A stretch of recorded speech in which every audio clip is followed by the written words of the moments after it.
this is what I like to say all the time. This is my little soapbox moment. Content is the vehicle, emotion is the destination. That is why we should be creating content.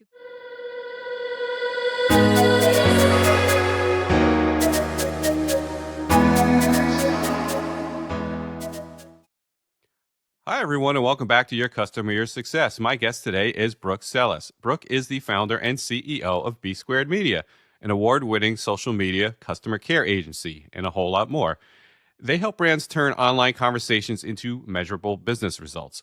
Brooke is also a brave podcast host. She is the host and creator of the Social Media CX podcast. She's a LinkedIn learning instructor, a lecturer at the University of California, Irvine, a contributing writer for CMS Wire, the author of Conversations That Connect, How to Build Brand Relationships Through Social Media Chat Messaging. As sought-after keynote speaker and thought leader, Brooke is known for clear thinking, candid storytelling, and a human-first approach to digital customer experience. I'm exhausted about thinking about everything you do, Brooke. Welcome to Your Customer, Your Success. I'm with you, Gary. I gotta cut something out. I don't know what is it? Let's just leave it to just Brooke Sellas. She's Brooke Sellas, and she juggles a lot of things. She sure does, but holy cow, that is a lot. I knew you from the podcast, I knew your company, I see you on LinkedIn, and then I didn't know all the other stuff you did, the professor and all that great stuff. So good for you. Yeah, teaching is probably my favorite, believe it or not. It's like really such a joy for me. I just had my last class today for the fall, and I just love it. And what are you teaching there? I teach digital marketing 1.0, 2.0, and generative AI for marketers. So I teach 3 different classes. You do teach AI. Oh gosh, we'll get into that. Generative AI for marketers. Yeah. So they can actually use AI on their homework? No, they can. I would encourage them to use. That's what I said. They can. Yes. We use AI all during the class, and that is literally the point. Yeah. Yep. Everybody is just using AI and delivering cool things with it. That is the test. You have to use AI on the test. You must. So, okay. So let's get to it. I'm going to start it. We'll get a little bit more background on your company next, but I'm going to do a starter question for you. A lot of what you've built, you rely on this idea. That's a wonderful idea that conversations, not content, drive connection. So please let everybody know what that is, and why do you think so many brands kind of still get that backwards? It's so true. I mean, if you look at most strategies for brands on social media, it's pretty obvious, I think, that many brands are still looking at content as the currency for social media. And at least as long as we've existed. So for 13 and a half years, we've believed the opposite, that it's about conversations, that is the social currency. Fast forward to today, and now we have things like zero-click content. We have AI answers and answer engine optimization and GEO. And conversational search has really changed search. And now these conversational chats with AI are changing search, paid ads, social. So I just think conversations, some people might say engagement, but I take it one step further. I think conversations literally are the currency for social media, but so many other things too. Search, the way we use AI, right? Conversations, that's the currency, right? Just having the best conversations with the most helpful and valuable answers. That's it. Wow. So are a lot of folks still getting this wrong, I guess, is the question. Yeah. I mean, think about it, right? I mean, if you think about probably, Gary, some of the people you talk to on this podcast or clients who you talk to or people just in the wild that you talk with, it's all about content. We got to create more content. We have to create 7, we must post 7 times a day on Instagram. We have to have 26 TikTok video. We must. We're feeding the content monster. It feels like we're doing that all the time. And I think it's less about content and more about how your content is helping create those conversations with your customers and your would-be customers. That's how I think about content. We need content, obviously, but it's not content for content's sake.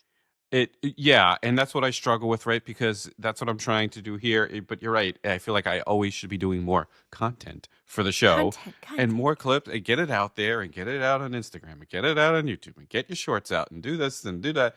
And Yeah. maybe even Twitter or forget about TikTok. I haven't even gone there yet. Same. And Same. so it's content, content, content, and make Mhm. sure you're out on LinkedIn and do all that. But it's not the You're right. Now that I think that you've explained it to the audience, and I've talked to you a couple times. I get it. It's really you're trying to drive a conversation, not just post content for content's sake.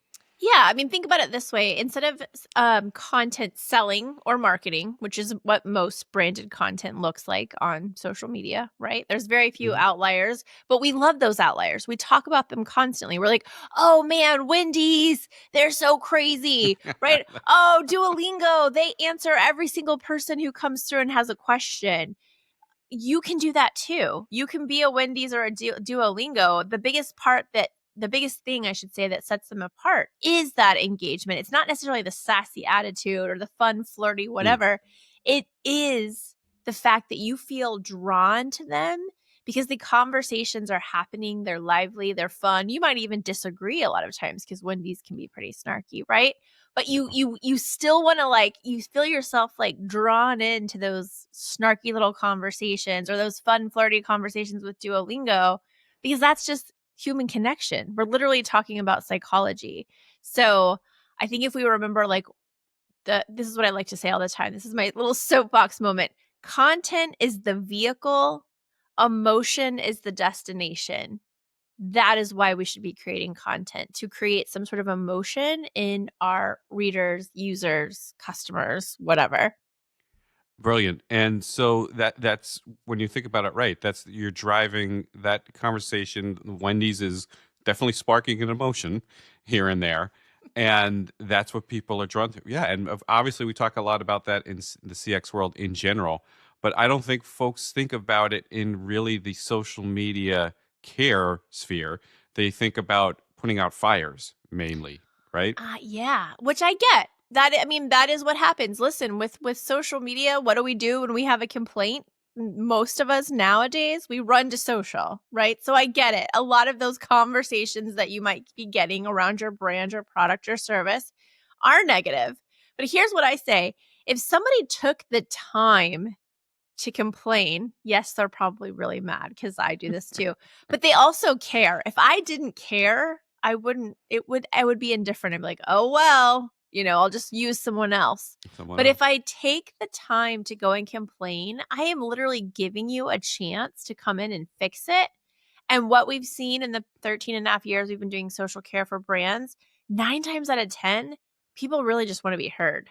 It's not even True. about necessarily fixing the thing. It's just about being heard. Yeah, no, that is a great point because yeah, they do care enough that they want it fixed because I'd assume they like you and they want to keep They using care. your service or product. They care, and you're right. We talked, on the last episode. I asked that question. It's that silent middle that's dangerous. It's like we don't care. We'll see you later. Bye. Oh, Right? indifference. I mean, think And about it this way. Therapy, right? Indifference, it's not love and hate. The bad thing isn't hate because hate is still a big emotion, right? You still feel something. It's hmm indifference. It's that hmm silent middle, that indifference, yeah. And I've always said that about just client relationships. If you're kind of have that silent client that is not golden. The silence is definitely not golden. Just because they're not complaining, they're not upset or anything, and it might be green or whatever metric you use for your customer health scores. That's not necessarily the case, and you want to hear those complaints so you can act on them and take the appropriate steps rather than surprise you're going out to RFP or they leave or whatever business you're in, right. right? So go ahead. No, I was just going to say isn't Isn't the negative the only place for change, though? Because if everybody was commenting and "You're so amazing, Gary. We love you, Gary." You're like, You've "Yes, I feel you've great." you've seen my comments But below, then right? how long can that go on, Gary? How long can you be amazing, right? Right. The only place for Gary to grow and get better and learn, I'm picking on Gary, but you know what I mean? For a I'm brand, used to it. Please go. is when somebody comes along and says, "Hey, you know what? If you did this with the packaging, it would be a life changer for your for your customers. Like we've literally Right. changed, by the way, products packaging based on social conversations. Hmm.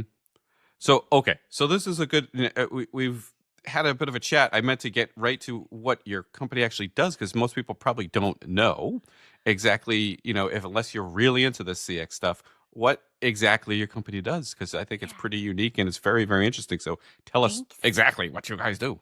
We do social media customer care. So we are literally customer support, customer care on social media channels. And so usually it's a larger or enterprise sized brands just because they have to have enough volume of conversation to Hmm. need to outsource. Um they come to us and we help them both retain and gain or sell customers through their social media channels. So if you have we work with a printer brand. If you have a printer jam and you're like, oh, I can't get this fixed, and you go to Twitter or Facebook or whatever, and you're like, help, blah, blah, blah, blah, blah. We're the ones who are walking you through it on social. Or if you come through and you're like, hey, is this printer compatible with Alexa? We're the ones who come through and try to give you the valuable, answer that you need, but then also be like, hey, Gary, and here's a coupon code. Come on, let's buy this printer today. Yeah, it's a so that's what I think is fascinating because I always assumed that was just an extension of the contact center or something at the company. And so you're perfecting it and making it better and making it experience and enhancing the client experience. Yeah, we're certainly trying to We're do that. trying I to. mean, Yeah. when you think about the contact center, here's the issue that I see in a lot of companies that we work with is that typically the contact center, well, a lot of times it's outsourced, right? Mhm. That's true. Um, and the ones who are in-house or at least, in the US, they work Monday through Friday 9 to 5, and social is 24/7. And on top of the fact that they have to deal with phone and email, now we're adding, one of our clients has 42 different social channels. We're adding 42 social channels onto their plate. So what we see happening is with traditional care, there's just an inherent mismatch with social and the way corporations handle customer support. So they work Monday through Friday, 9 to 5. That those complaints usually happen after hours or on Right. Friday at 7 p.m. when everybody's gone home. They get back into the office on Monday. It's set out there now for over 48 hours. And if it's a real crisis, it's gotten a million times worse. So there just needs to be like that set of eyeballs on social 7 days a week, 365 days a year, which is what we do. And yeah, so you're 24/7, 365, which is crazy. We're not quite 24, we're like 18 or so, Okay. but here's the thing, I think this is a good point that you bring up though, Gary, is like not everybody actually needs 24/7. Like people will say, "Oh, do you do 24/7?" I'm like, "Well, we can." It's quite expensive, right, to have somebody round the clock. We could absolutely do it for you though. But do you really need that? Like let's look at your conversations. Let's look at Mhm. when they happen. Let's look at when they are most likely to happen after hours and on the weekends. And most of the time, Gary, you're not getting your, most or the majority of your complaints at 3 a.m. on a Saturday. It just doesn't work that way. Okay. You might have one off happen there, but most of the It complaints happen at like 9 a.m., 12 p.m., 6 p.m., right? Like morning, Mhm. lunch, dinner, and then obviously always on the weekends. And your Uh, fridge or your oven is always going to break on the holidays, the period. the fridge and the oven. Yeah, okay. I was gonna Friday and Saturday nights, though, you might get a few, bumps in the increase, uh, Yeah. Had a but few glasses of wine. Didn't get my Amazon package. Yeah. Well, okay, so you have a few of those too. That's what I was kind of thinking with the weekends. But oh yeah, the things breaking at the exact wrong time, etc. So Oh, that's interesting. So you're turning this into more instead of just reactionary. You're turning this into a client experience engine, right? So yes. what first convinced you that social customer care could be more of a growth engine, not just support, put out the fires? It was one of our clients actually. They're a luxury appliance brand, and I love sitting in on strategy calls with our clients. And so we would be sitting on these calls, and they kept talking about engagement and community, and those were the words that they kept using. Engagement Hmm. and community. But really, what they were saying, and I still think it's hard to find the words, um, was we are looking at the conversations that are happening to us, like when people are tagging us or mentioning us on social, when people are commenting on our posts, when people are coming to our DMs. But we want to do more around people talking about us. So, like, if Mm, they're not tagging, I'll give you an example. Nike, the brand, right? We can use mm, the @ symbol. We can tag Nike on social, right? We're mentioning Nike. They would see that notification. But if you tweeted something out that said, like, I just got my new Air Jordans and they're amazing, I'm mentioning a Nike product. But because I didn't tag them or mention them, that would not show up in their notifications. So mhm. I'm missing out on that conversation. I'm missing out on that voice of customer data unless I'm using social listening or something that's proactively allows me to go and listen to these other conversations. And that's what we started to do. We started to go, okay, we need to use social listening so that we can be proactive.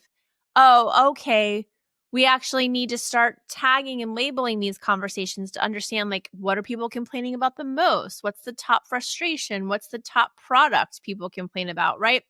We Mhm. just it has just evolved over like the past 10 years into like this really, really robust social intelligence voice of customer intelligence powerhouse. I don't know how else to explain it. It's just Yeah. listening and giving people what they want.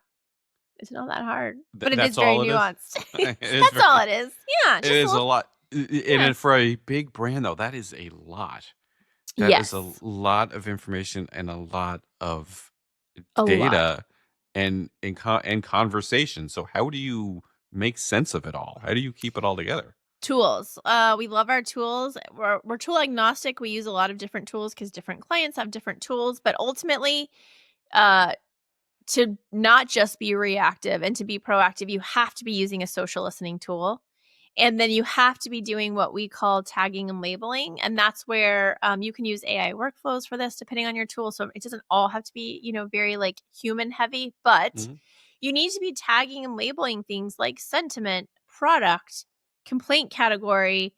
On the social selling side, when we're trying to sell Gary that printer that's compatible with Alexa, I we're kinda need looking a at new printer, intent. actually. Okay, then we're looking at intent signals because interest doesn't equal intent. So let's Right. let's let's talk about it. Gary comes to the brand page, or you know what? Let's make this even better. Gary asks on social to his peers, "Hey, have any of you used a printer that's compatible with Alexa looking to buy one?" That's out in the wild, right? He hasn't tagged any brand.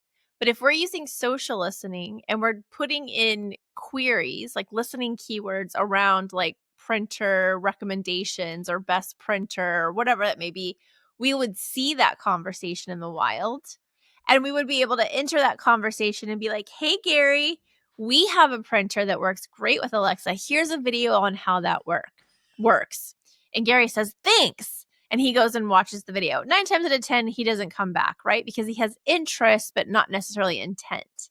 Now, if Gary comes back and he's like, "Oh my gosh, that was the best thing I've ever seen. This is exactly what I'm looking for."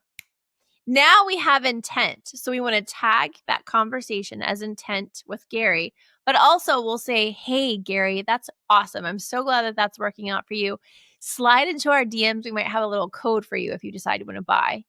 And then we have a promo code. Gary slides into our DMs. We give him this promo code, and maybe he gets free shipping or a free ink pack or whatever it may be with that printer. So we're answering the question, right? It's conversational content.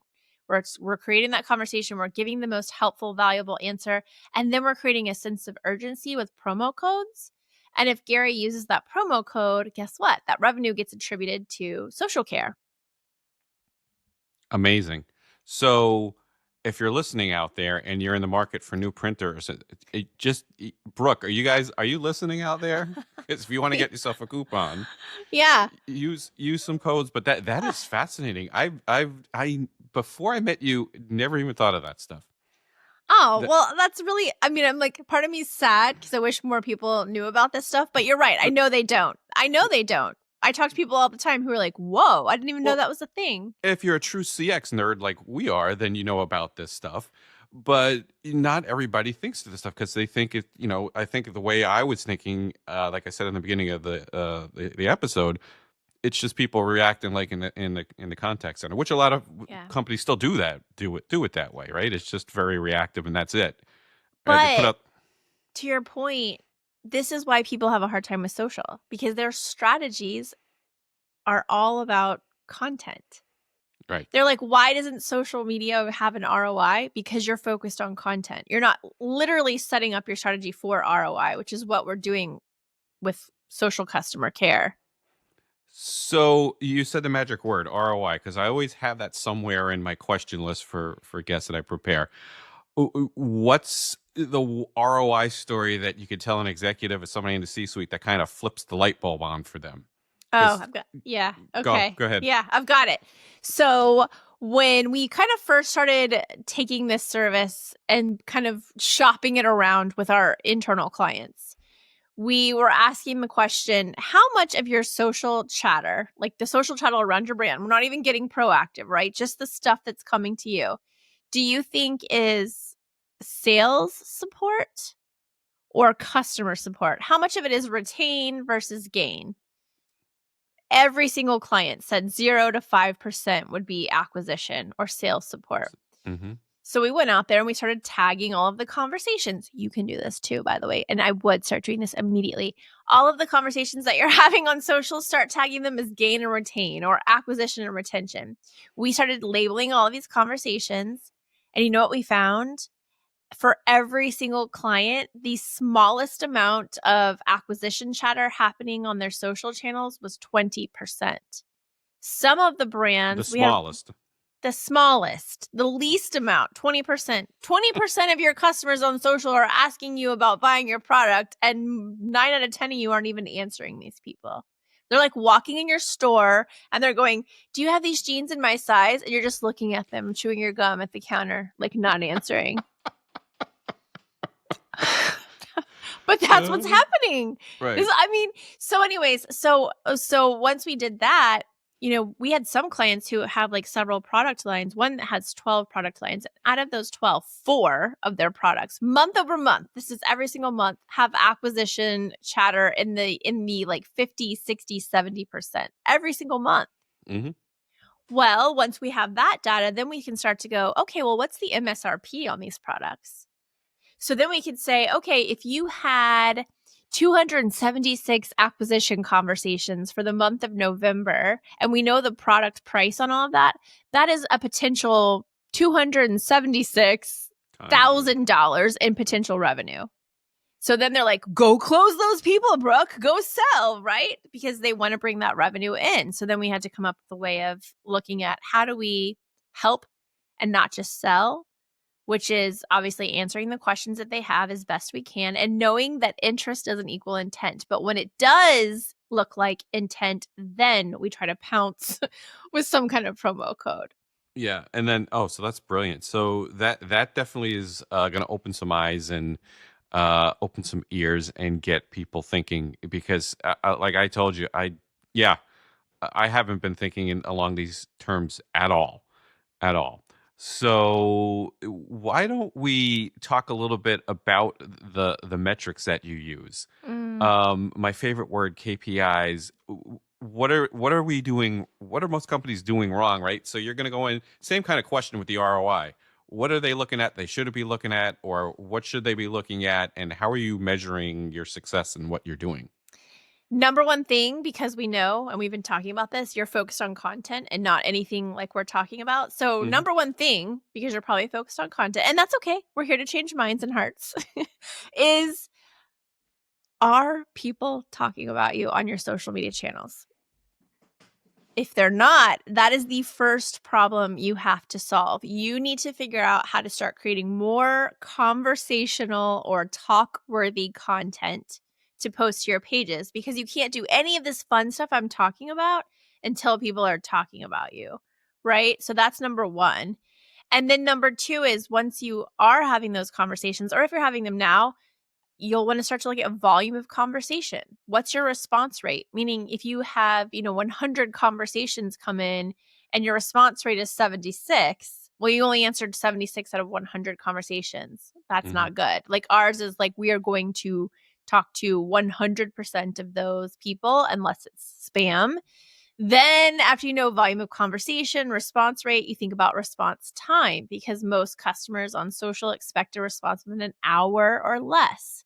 So how can we speed up getting back to these people, especially if it's a friction moment or a churn moment, meaning like that support person who's like ready to leave, Hmm. or if it's that sales moment. If Gary's like, "Hi, I'm trying to check out and I can't."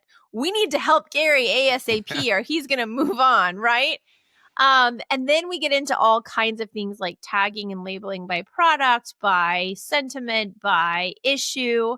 Um, but like, our clients can come to their account managers and be like, what are our top 3 complaints this month? And they can spit it out. What are our top 3 biggest brand love moments this month? Like the good stuff, they can spit it out, right? It's right at the top of our minds and tongues, because that is the data that we're living in every single day inside of these conversations. That's interesting. And I'm not one that, geez, if I'm having trouble checking out, I personally, I don't think I'm going to social media. But that's changing, right? Because Yes. I look, sorry, I'm going to date myself here and That's say okay. I'm looking for a freaking phone number. Right? I might actually no. I would say I will start with the chat now, and if I can't Chat, get yeah. anywhere with that, I'll look for a number. Yeah, and Because chat may work. Yeah, chat's might great, sort but of I'm work, not and calling. Gary, you couldn't pay me to call. you can, well, it depends on what it is, but if you get an age, a human into the chat, right? Because I find that Yeah. the AI chat will just direct you; it doesn't ever Oh, solve anything. And then if you yes. might get a human that connects or whatever, and then tier 2 or tier 3 or whatever you want to call it, I'm calling in. I mean, I had that this week with health insurance, so Oh, I didn't want to get right. There's no way I'm going out on social media saying you what's have the to cover. call. Okay, I know why Yeah, you called now. yeah, yeah. Yeah, I wrote about this in the book too, but it's like when people have, it's a sensitive subject. So when it's a difficult situation, so if they're mad, it doesn't matter how, they could be buying a pencil. If they're mad and they go talk to your bot and your bot sucks and they're already mad, even though it was a 5-cent pencil, you're doomed, right? But when it's difficult things I like, have so many pencils here with grade school kids. I was laughing. You know how many pencils we I buy? have one. I have one pencil, literally, and it's not even sharpened. Look, it's like a brand new pencil. It's a really This whole nice thing, I pencil. gotta reach over here. It's packed to the rafters. Of pencils? Pencils, pens, scissors. Oh, There's, see, I there's don't like even know two or why I three of said them, pencil, but and that's what came to mind.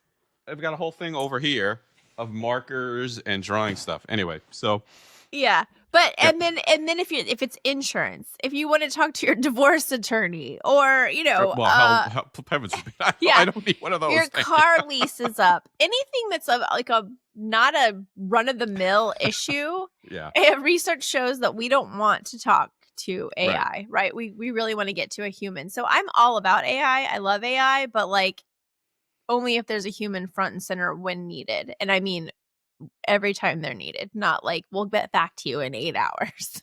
Yeah, no, that's interesting. So how are you using AI? Because on this show, we're always looking for the actual uses and really tangible results, and not just the hype and hysteria. And we've literally had shows on the hype and hysteria Yeah. with AI experts to make sure everybody's grounded in this. So how are you using it tangibly and rationally? The biggest way we use it is through the tool, like the social listening tools that we use. Because if you think about all of the conversations that are coming in, it's like drinking through a fire hose, right? Because Right. these are typically large brands, they have lots of products. So they could do a Facebook Live one day and we could have 1,000 comments in the span of 1 hour, during that Facebook Live. So we're talking about thousands for one client, tens of thousands, and then the whole scheme of thing, like hundreds of thousands of conversations. It's a lot coming at us.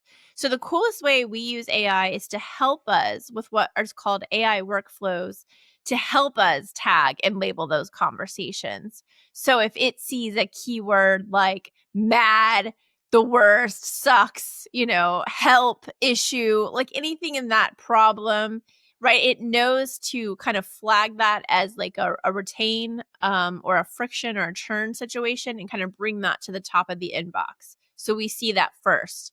So that if, this other person that's coming in at that time is Gary and it's brand love. Like, oh my gosh, I just got my Air Jordans and they're amazing. We want to get to him, but we need to get to the person that's having those issues first. And so the AI workflows kind of help us tag, label, and surface the most pressing issues so that Mm. we can get to those immediately and then get to the Garys.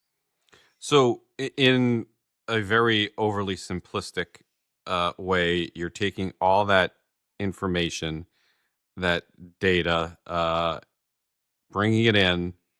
AI is culling through it, sorting it based on what you've prompted it, so to speak. You've trained it to listen for, Our and keyword you're queries. Yeah. right, and then it spits out the results. Mm-hmm. Yeah. Yeah. That's the coolest way we're using it. I mean, and the biggest way we're using it. Obviously, AI for CX answering FAQs, hugely beneficial. So we were talking Hmm. about 24/7 earlier. A lot of those questions that you'll get in the off hours will be an FAQ. Are you open tomorrow? Where's your nearest ATM? Do you ship to Canada? Those are all frequently asked questions that a bot can answer 100 with 100% accuracy 24/7. So I'm a Mm. huge proponent of the bot answering those The types of things yeah, the super, yeah. and then freeing up the time for the people who are like problem issues sucks, whatever, right? So that we can take care of those people first and quickly. Yeah. Interesting, because that to me is the value of it, and that's a great use of it. And we've talked about some great uses of it for contact centers to take information in, sort it, cull it, and make life easy on it on the humans, right? Yeah. Rather than replacing the humans or generating text or whatever. I love it. I use it for my show notes sometimes, but I Yes. Yeah. fix Well, it and everything, normal. right? So Normal. Yeah. so that's a great example of using it. But so this is the interesting part. You're talking about having conversations, right? But you need the automation to get to the conversations. Um, I think people are tending to rely too much on the automation now. They think, given the hype that we've talked about on this show, they think it's going to solve the problem for them. So, can you give us an example of where automation actually hurts a brand relationship and how they could have handled it differently? Which one do you want? Can we, Because give me all you got.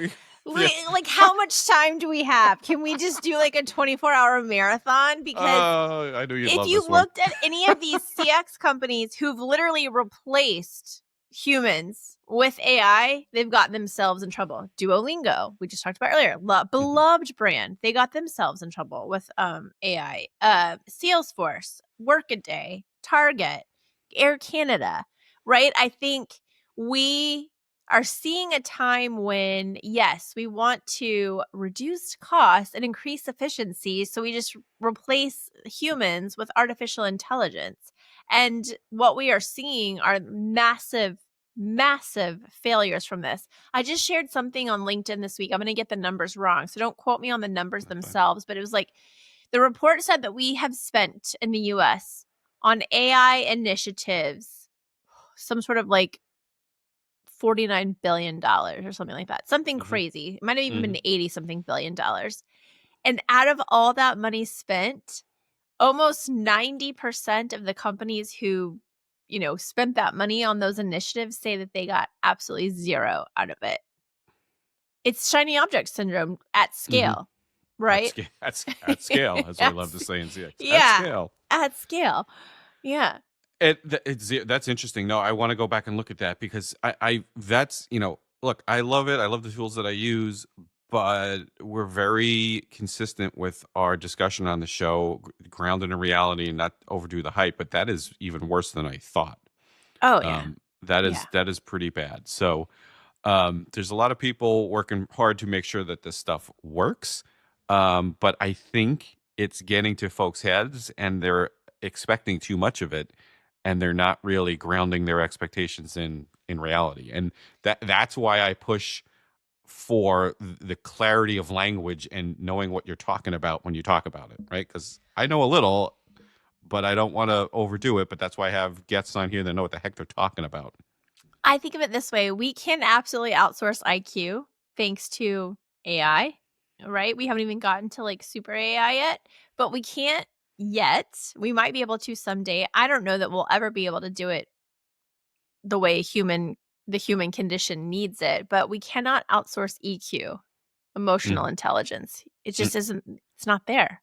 right. Can't do it. No, it's not. Right. Look, we talked about it. Like it's automation, it's programming, it's prompts. You got to have the human prompt the AI tool, whatever it is. Even if you get to this world of agentic AI, which we covered, is another level of it. It still has to be prompted and set up by the human to manage. So Yes. it's Yes. just kind of more AI on top of AI. It's a toolkit and a layer on top of another agent and things like that. And that's what we're trying to get at. Um, but you're right; it's not going to get to that emotional level, and I don't know why we're even thinking that it does, especially now. Well, some people think it will get there, and I'm like, I'm open to it. Like, all right, let's see what happens. Let's see where it goes. But I just think based on what we're seeing right now, it's the frenzy, it's the over automation. Even agentic AI is mostly automation. People think they're talking about agentic AI, but they're talking about really just automation most of the time. So I More think automation, it's yes. just hype. Like we're in that shiny object syndrome time at scale. And hopefully we'll see the pendulum start to swing the other way where people are like, all right, let's take this with a grain of salt and figure out how we can actually use it and not be overhyped, And yeah, overinvested. I think we're getting there's a lot of conversation about it, but again, I think people are just sticking with what they heard and it sounds great and they're rolling with it, and they don't want to be left out or sound like they're an old fuddy duddy like me that's not hip to the latest technology or Yes. is not technology forward. Everybody wants to be perceived as technology forward. I'm a futurist, right? I'm trying my best. Oh, speaking of, this is crazy. The guy that was in The Big Short. I mean, he wasn't in The Big Short, but the movie was about him. I cannot think of his name right now. Mike, John was. Anyways, he is actually shorting NVIDIA. He is shorting the AI sector, Oh, jeez. which is because he sees a bubble. Remember, I don't know if you saw the Mm. movie or not, the whole like Mhm. housing bubble. He says that he sees a bubble in Mhm. AI. And I just found that really fascinating because we're all on board with AI. It's going to save us. It's going to be the next I know. biggest thing. And here's this We really smart man going, I hear we are not licensed to give financial advice on your customer no, success, but I am not a we financial planner. nor did you go to a Holiday Inn Express last night. But we are definitely in tune with this stuff because we talk about this, and I have a background in investments and investment servicing and asset management, and I remember very vividly the dot-com bubble, and I've talked about it before on the show. Warren Buffett. I went to Babson for my MBA. In the late 90s, during the middle of this bubble, Warren Buffett came to speak at the college, and it was great. Oh, And wow. everybody was throwing all the stuff at him. What about this? What about this? And at that point, he invested in like Dairy Queen and Coca-Cola, right? Or whatever. People were like, what? Oh, this dot com. And what about this dot com? And they wanted to sound so brilliant. He's like, ice cream and soda and Yeah. razors. I think it was like it was Gillette or something. Everybody likes ice cream, so drinks soda and uses razors. So yeah, so I always had that perspective. I kind of have that when it comes to investing, that slight contrarian value approach to investing, partly because of following Warren in the early days. So all right, Yeah. we're getting way off track. Okay. We've got one more question in the main interview section, and then we're going to hit the segments. The closer question for you: if every CX leader listening took one bold action tomorrow to make their brand more conversational, what should it be, and what is stopping most from doing it? Oh, I just think we're just so ingrained on like content is the answer. I mean, God, who was it back in the day when social first came out? Content is the fuel, social media is the fire. It might have been Jay Bear. Anyway, we've been ingrained for years and years and years, probably more than a decade. Content, content, content, content. I'm asking you to take a look at your content and figure out how to have your content spark more emotion, opinions, and feelings, right? Content is the vehicle, emotions the destination.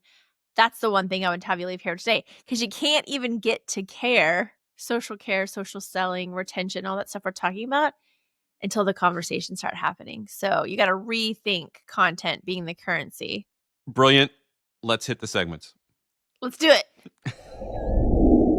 All right, it is time for Does It Hold Water? This is my favorite segment. This is where I ask our guests to be our resident expert witness for the day, channel their inner Mona Lisa Vito, as it were.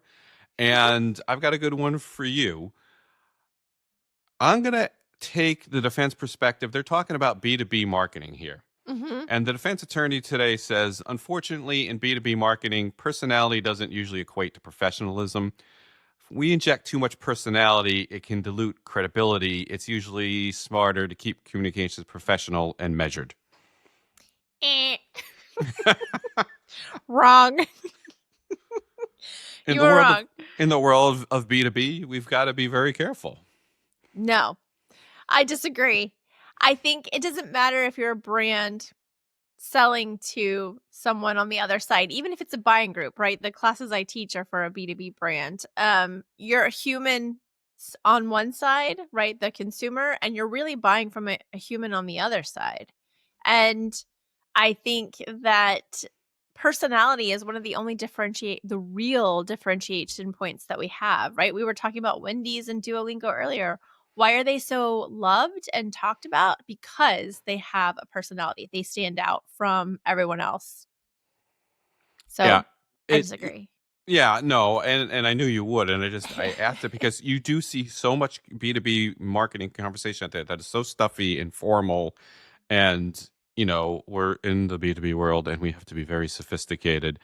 And it's just, I get it Yeah. sometimes, but sometimes when you switch things up, even the insurance companies, was it Liberty Mutual who did Oh yeah, the Liberty Bibberty with the bird. well, with the bird, but no, there's one with, I think they Flo. said, no, no, no, no, not Flow. It's Liberty Mutual was talking about young people need to have the switch flipped on for insurance. So how do we make insurance interesting for young people? So the commercial was a joke, making insurance interesting for young people, and they're at a pool party singing about insurance with I haven't laptops. seen that. Young, yeah. So I'm not Yeah. even going to sing this up, but it's young people having fun with insurance. So they're saying, okay, let's have a commercial with young people having fun with insurance. How do you do that? You don't, because nobody has really fun with Fun with insurance. insurance. Yeah. Like, let's talk Yeah. about your deductibles, and oh yeah, that's great. I Put can't me to wait. sleep, snore. But you But you you bring up a good point though. I think this is why a lot of brands and companies focus on content and not like the emotional side of content, not the talk-worthy Mhm. content, because they're scared to be vulnerable. Right. Vulnerability is like a big no-no in like the professional world or in B2B. Guess what? Every human relationship you have, you got vulnerable at some point. That's Hmm. literally the formula of human connection, trust, and loyalty. You want trust and loyalty? Get vulnerable, Hmm. period. Yeah, and now I realize I just said, but really, what Liberty Mutual is doing is more of a B2C kind of commercial. And I'm talking Oh, B2B, that's okay. investment to investment, but Eh. it's still pretty stodgy, right? Yeah, So if you yeah. you throw a little bit of personality in there, I mean, just think about what investment stuff is boring and dry, um, and it kind of has to be because you want that respect and that credibility. But I get it. So it's an interesting concept, and I know it was something that you would kind of take Get the ranty about? Yeah, it well, yeah. definitely was like I've had too many agrees with the does it hold water lately, and I wanted to get one that you was a wanted to little bit. disagree. Okay, well, Well, I I hope wanted to I disagree. disagreed the way you wanted because Nah. I definitely disagree. I hate it. It's stupid. There, is that better? Oh God, yeah, definitely. All right, let's move over to chip shots. Okay.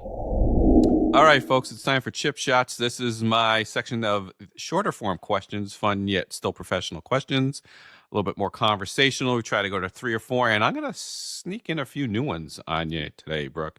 Okay. Um, I think it's time. We've been out almost a year now, and so I want to try some new ones. But we're going to go with the classics first, Okay. and that is the book question. What is one book that you can recommend to the audience that has changed your mind, perspective, life, either professionally or personally? Ah, I'm gonna look at it so I can get the title right. Using Behavioral Science in Marketing by Nancy Harhut. It is all about what we're talking about at the core here, which is behavioral science, right? Psychology, sociology. Literally, if you want to do better with content, marketing, sales, you have to know sociology, psychology.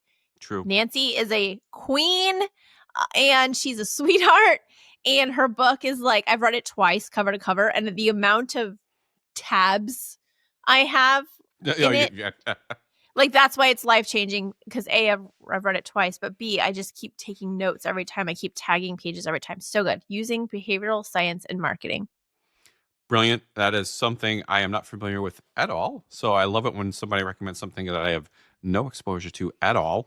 Good. But we have had a couple of guests with similar outlooks on life and talking about psychology and things like that and how it impacts marketing and Yeah. customer behavior. Interesting stuff.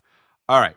I'm going to ask you the leader question because this I am dying to know. If you could spend a day shadowing a current leader, any profession, any industry, who would it be and what would you hope to learn? Oh, this one's so hard.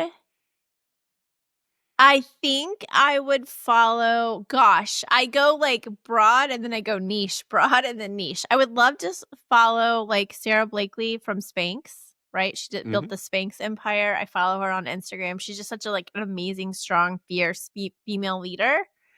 But then like more niche, we were talking about Janine Walters earlier. Mm-hmm. I would love to like just shadow her in a day of like what she does with her clients and CX and all those cool things. So like one of those. That's great. That is, yeah, that's the second time we've had Sarah. Oh, And the Jeannie Walters is a CX leader, a CX consultant, has a wonderful podcast as well. yeah. And I attended a lot of her LinkedIn sessions and LinkedIn lives. Yeah. She's wonderful. So good. I would just love to like, be a fly on the wall for one of her like work days. That'd be really cool. Yeah. Cool. That's a good one. Awesome. Thanks. All right, we're going to go with the new one now. You ready? What is one professional risk that has really paid off for you? Starting my own company. And it depends on the day if it's a risk or a reward, but I mean that's I was basically pushed off the cliff. I didn't leap. I didn't make the leap. I was pushed by my husband, then boyfriend, and my father to do this, and I remember just being way too scared to do it on my own, but I'm so glad they pushed me and made me do it. It was such a risk, but I think the reward is super rewarding. But also, there are days. It's like like anything else. I'm like, I hate it. Oh, I love it. Oh, I hate it. That might all happen in the span of 5 minutes, but.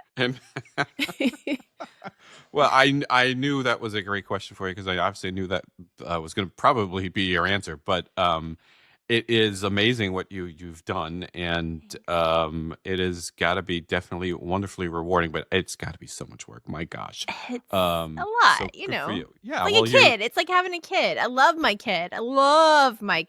But my kid tests me a lot.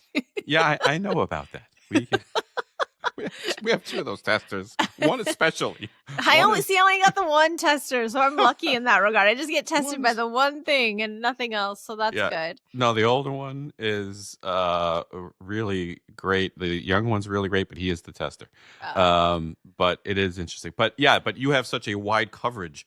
Even though we said you're not 24/7, you're still almost 18/7, whatever it is. 18/7, And yeah. 365 for sure. 365. Yeah. That's just crazy. So it never stops, right? It takes a village too. Like it's not me, right? It's literally not me. It's a team of really effing amazing people who I'm just so.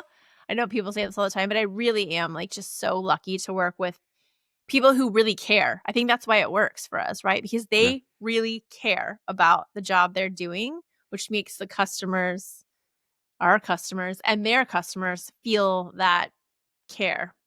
Yeah, no, that is amazing, and it just must be tough you can't really switch it off. So no, unfortunately. Yeah. Have fun trying to take vacation, right? So yeah, tell me about it. So okay. We'll get let's get one more in for you, another new one. Now I just came up with this one just for you, but I might actually keep this one. Ooh. If you had to delete every social platform out there but one, which one stays and why? Oh, that's easy. LinkedIn. LinkedIn is my boo thing. Instagram, I use a little bit. Like, I got rid of Facebook in like 2020, 2021. I don't have that anymore personally. I've literally just have, I have Threads. I have Threads, Instagram, and LinkedIn. And LinkedIn by far is my favorite. Like, so that's an easy one. LinkedIn. And it's actually your favorite. Obviously it's your most important given Yeah. what you do, but it's also your favorite. It really is my favorite. Like, I feel like I have, and granted, they are work related, but I feel like I have so many like interesting, deep conversations on LinkedIn. Oh, good And for I'm you. such a curious person by nature. Like, I'm the one who's like, well, tell me about this, Gary. Well, what about this? Well, how did you grow up? Well, what did you do what was your first job? Like, that's just me. So to have that audience of people who are like willing to answer all my silly questions is like, I love it. It's great. That is interesting because I like LinkedIn and I use it extensively, but I kind of get, oh my God, I get LinkedIn fatigue. Yeah. Um, Well, yeah. s- There's a little lot bit, of narcissism on LinkedIn, I think. just a little, just a little. So,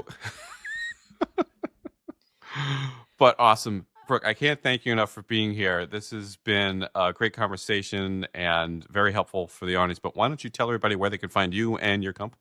Yeah, well, come find me on LinkedIn, Brooke Sellas. I would love to ask you weird questions. No, I'm just kidding. I won't ask you weird questions, but I'd love to chit chat there. Or you can find the company at bsquared.media. Or if you just want to find out more about me and like the speaking, training, consulting stuff that I do, you could go to brooksellas.com. Awesome. Thank you so much for joining today. And thank you all for watching us today. We'll be back real soon with more CX leaders, customer success leaders, and even more. We got some tricks up our sleeve. Back real soon. That's all for today. Bye for now, everyone. That's a wrap. Thank you so much for tuning in today. We hope you found something insightful that will enhance your experiences and drive your success. If you enjoyed the episode, please leave a review and share your thoughts to help us improve the show. Don't forget to head on over to maracxhub.com for more ways to connect with me and learn more about experience management. Until next time, I'm Gary Mara, working hard for your customer and your success.